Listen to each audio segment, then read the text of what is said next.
Alright, welcome back to Laville Music Reviews. And up for a review today is DarkMatterNebula with their album Bleak.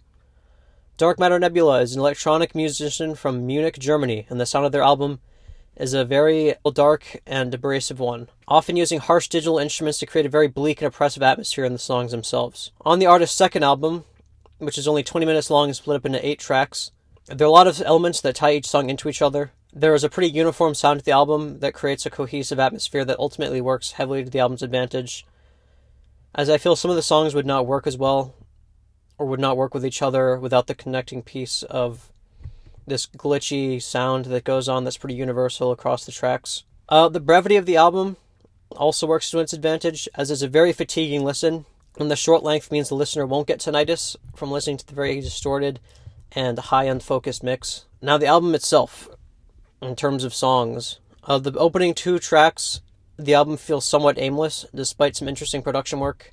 But the album picks up a lot after that, as the songs after the first 2 have a cool progression to them, twisting and turning through different combinations of synths and drums, until ultimately building up to the end of the song. In the cases on the album where DarkMatterNebula is able to create these structures, like on the 3rd song Pit and the 6th song Untied, the latter of which has a strong balance between the harsh moments of the song and the momentary breaks in the song where these ambient pads in the background are given more room in the mix to shine through. In these cases, the abrasive nature of the album works really well. In other cases, where the heaviness of the song isn't really given any balance, the end result is that heaviness feels kind of fatiguing and ultimately reduces the nature of the songs themselves.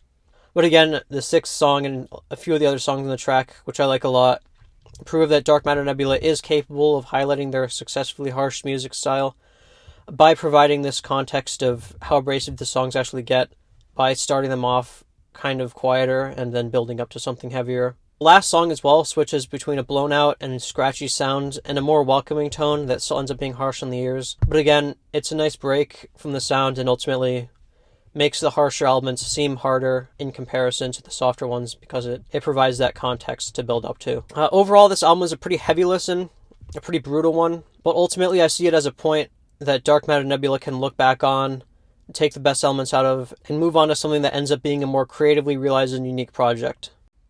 Yeah, I realized after I finished recording that I accidentally deleted the clip of the outro that I recorded when I went back to edit it, and I realized I didn't have it.